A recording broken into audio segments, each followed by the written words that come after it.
प्रिय विद्यार्थियों, मैं डॉक्टर शालिनी मूलचंदानी, विभागाध्यक्ष एवं सह आचार्य, हिंदी विभाग, राजकीय डूंगर महाविद्यालय बीकानेर। आज हम बीए तृतीय वर्ष के द्वितीय प्रश्न पत्र के अंतर्गत हिंदी भाषा की उत्पत्ति एवं क्रमिक विकास के बारे में चर्चा करेंगे। हिंदी भाषा की उत्पत्ति एवं क्रमिक विकास। हिंदी भारोपीय परिवार की आधुनिक काल की प्रमुख भाषाओं में से एक है। भारतीय आर्य भाषाओं का विकास क्रम संस्कृत, पाली, प्राकृत, अपभ्रंश, हिंदी एवं अन्य आधुनिक भारतीय आर्य भाषाओं से हुआ है। उत्तर भारत में आधुनिक आर्य भाषाएं बोली जाती हैं एवं दक्षिण भारत में द्रविड़ भाषाएं बोली जाती हैं। भाषा की प्रवृत्ति नदी के धारा के समान होती है जो निरंतर प्रवाहमान रहती है। भाषा को किसी प्रकार बंधन में नहीं बांधा जा सकता। संस्कृत भारत की सबसे प्राचीन भाषा है जिसे आर्य भाषा या देव भाषा भी कहा जाता है। हिंदी इसी आर्य भाषा संस्कृत की उत्तराधिकारिणी मानी जाती है। हिंदी भाषा का जन्म संस्कृत से माना जाता है, जिसके 3500 से अधिक वर्षों पुराने इतिहास को 3 भागों में विभाजित करके हिंदी की उत्पत्ति के विकास क्रम को जाना जा सकता है। प्राचीन भारतीय आर्य भाषा 1500 ईस्वी पूर्व से 500 ईसा पूर्व। मध्यकालीन भारतीय आर्य भाषा 500 ईसा पूर्व से 1000 ईस्वी। आधुनिक भारतीय आर्य भाषा 1000 ईस्वी से अब तक। प्राचीन भारतीय आर्य भाषा 1500 ईसा पूर्व से 500 ईसा पूर्व तक। इस प्राचीन आर्य भाषा के अंतर्गत वैदिक एवं लौकिक संस्कृत आती है। इस काल में वेदों और उपनिषदों की रचनाएं हुई। इसके साथ ही वाल्मीकि, व्यास, कालिदास और माघ आदि की संस्कृत रचनाओं का सृजन हुआ। पाणिनि के व्याकरण ग्रंथ अष्टाध्यायी में वैदिक और लौकिक नामों से 2 प्रकार की संस्कृत भाषा का उल्लेख पाया जाता है। 1000 वर्षों के इस कालखंड को संस्कृत भाषा के स्वरूप व्याकरणिक नियमों में अंतर के आधार पर निम्न भागों में बांटा गया है। वैदिक संस्कृत 1500 ईसा पूर्व से 1000 ईसा पूर्व तक। मूल रूप से वेदों की रचना जिस भाषा में हुई उसे वैदिक संस्कृत कहा जाता है। संस्कृत का प्राचीनतम रूप संसार की अब तक ज्ञात प्रथम कृति ऋग्वेद में प्राप्त होता है। ब्राह्मण ग्रंथों और उपनिषदों की रचना भी वैदिक संस्कृत में हुई, हालांकि इनकी भाषा में पर्याप्त अंतर पाया जाता है। लौकिक संस्कृत 1000 ईसा पूर्व से 500 ईसा पूर्व। दर्शन ग्रंथों के अतिरिक्त संस्कृत का उपयोग साहित्य में भी हुआ। इसे लौकिक संस्कृत कहते हैं। वाल्मीकि, व्यास, कालिदास और माघ आदि की रचनाएं इसी में हैं। वेदों के अध्ययन से स्पष्ट रूप से देखा जा सकता है कि कालांतर में वैदिक संस्कृत के स्वरूप में भी बदलाव आता चला गया। पाणिनि और कात्यायन ने संस्कृत भाषा के बिगड़ते स्वरूप का संस्कार किया और इसे व्याकरणबद्ध किया। पाणिनि के नियमीकरण के बाद की संस्कृत वैदिक संस्कृत से काफ़ी भिन्न है, जिसे लौकिक या क्लासिकल संस्कृत कहा गया। रामायण, महाभारत, नाटक, व्याकरण आदि ग्रंथ लौकिक संस्कृत में ही लिखे गए हैं। हिंदी का प्राचीनतम रूप संस्कृत ही है। संस्कृत काल के अंतिम पड़ाव तक आते आते मानक अथवा परिनिष्ठित भाषा तो एक ही रही, किंतु क्षेत्रीय स्तर पर 3 क्षेत्रीय बोलियां विकसित हुईं: पश्चिमोत्तरीय बोलियां, मध्य देशीय बोलियां और पूर्वी बोलियां। मध्यकालीन भारतीय आर्य भाषा, इसका समय 500 ईसा पूर्व से 1000 ईस्वी तक माना जाता है और इसके अंतर्गत पाली, प्राकृत एवं अपभ्रंश भाषाएं आती हैं। मूलतः इस काल में लोक भाषा का विकास हुआ।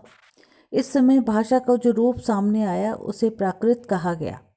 वैदिक और लौकिक संस्कृत के काल में बोलचाल की जो भाषा दबी पड़ी हुई थी उसने अनुकूल समय पाकर सिर उठाया और जिसका प्राकृतिक विकास प्राकृत के रूप में हुआ।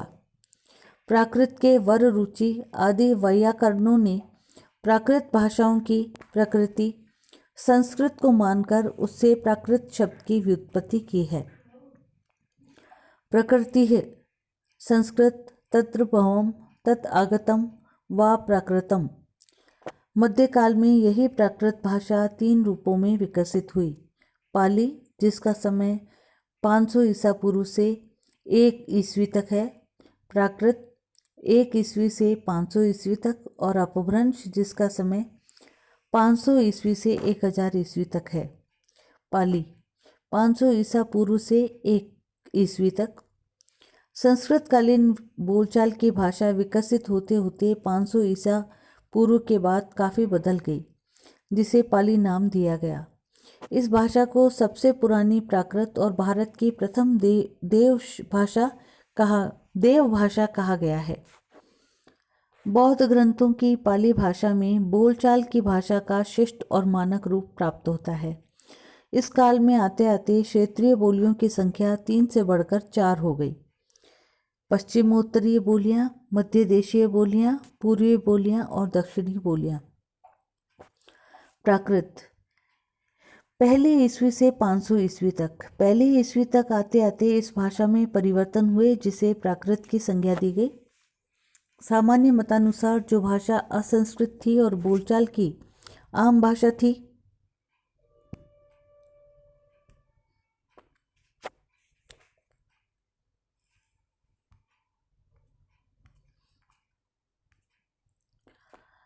पहले ईस्वी तक आते आते इस भाषा में परिवर्तन हुए, जिसे प्राकृत की संज्ञा दी गई।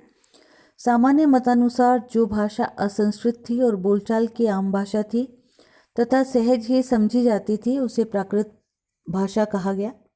इस काल में क्षेत्रीय बोलियों की संख्या कई थी, जिसमें शौर सैनी, पेशाची, ब्राचड़, महाराष्ट्री, मागधी और अर्धमागधी आदि प्रमुख है। भाषा विज्ञानियों के द्वारा प्राकृत के 5 रूप स्वीकार किए गए हैं। शौर सैनी, जो मथुरा के आसपास मध्य देश की भाषा, जिस पर कि संस्कृत का प्रभाव सर्वाधिक था। पैशाची, जो सिंध प्रांत में बोली जाती थी। महाराष्ट्री, जो विदर्भ महाराष्ट्र में बोली जाती थी। मागधी मगध की भाषा थी। और अर्धमागधी कौशल प्रदेश की भाषा, जिसे जैन साहित्य में प्रयुक्त किया गया। अपभ्रंश 500 ईस्वी से 1000 ईस्वी तक। भाषा वैज्ञानिक दृष्टि से अपभ्रंश भारतीय आर्य भाषा के मध्यकाल की अंतिम अवस्था है, जो प्राकृत और आधुनिक भाषाओं के बीच की स्थिति है। समय के परिवर्तन के साथ प्राकृत भाषा में भी परिवर्तन हुआ। इसी परिवर्तन के कारण आचार्यों ने इस भाषा को अपभ्रंश नाम दिया। अब आचार्यों ने अपभ्रंश शब्द का अर्थ बताया, बिगड़ी हुई भाषा। प्राकृत भाषाओं की तरह अपभ्रंश के परिनिष्ठित रूप का विकास भी मध्य देश में ही हुआ था। डॉक्टर भोलानाथ तिवारी ने अपभ्रंश के 7 भेद स्वीकार किए हैं। शौर सैनी, जिनसे पश्चिमी हिंदी, राजस्थानी और गुजराती निकली। पैशाची अपभ्रंश, जिससे लहंदा और पंजाबी का विकास हुआ। ब्राचड़ अपभ्रंश, जिससे सिंधी भाषा का विकास हुआ। महाराष्ट्रीय अपभ्रंश, जिससे मराठी भाषा का विकास हुआ। मागधी अपभ्रंश, जिससे बिहारी, बंगला, उड़िया एवं असमिया भाषा का विकास हुआ। अर्धमागधी, जिससे पूर्वी हिंदी का विकास हुआ। अतः कहा जा सकता है कि हिंदी भाषा का विकास अपभ्रंश के शौर सैनी, मागधी और अर्धमागधी रूपों से हुआ। आधुनिक भारतीय आर्य भाषा 1000 ईस्वी से अब तक मानी जाती है। 1100 ईस्वी तक आते आते अपभ्रंश का काल समाप्त हो गया और आधुनिक भाषाओं का युग प्रारंभ हुआ। जैसा कि पहले ही बताया गया है कि अपभ्रंश के विभिन्न क्षेत्रीय स्वरूपों से आधुनिक भारतीय भाषाओं और उपभाषाओं जैसे पश्चिमी हिंदी, राजस्थानी, गुजराती, लहंदा, पंजाबी, सिंधी, पहाड़ी, मराठी, बिहारी, बंगला, उड़िया, असमिया और पूर्वी हिंदी आदि का जन्म हुआ। आगे चलकर पश्चिमी हिंदी, राजस्थानी, बिहारी, पूर्वी हिंदी और पहाड़ी 5 उपभाषाओं तथा इनसे विकसित कई क्षेत्रीय बोलियों जैसे ब्रिज भाषा, खड़ी बोली, जयपुरी, भोजपुरी, अवधी और गढ़वाली आदि के समग्र रूप को हिंदी कहा जाता है। कालांतर में खड़ी बोली ही अधिक विकसित होकर अपने मानक और परिनिष्ठित रूप में वर्तमान और बहुप्रचलित मानक हिंदी भाषा के रूप में सामने आई। निष्कर्ष रूप में कहा जा सकता है कि अपभ्रंश और आधुनिक हिंदी के बीच की कड़ी के रूप में भाषा का एक और रूप प्राप्त होता है, जिसे विद्वानों का एक वर्ग अवहट्ट कहता है। वहीं अधिकांश विद्वान इसे अपभ्रंश ही मानते हैं। अवहट्ट नाम स्पष्ट रूप से विद्यापति की कीर्ति लता में आता है।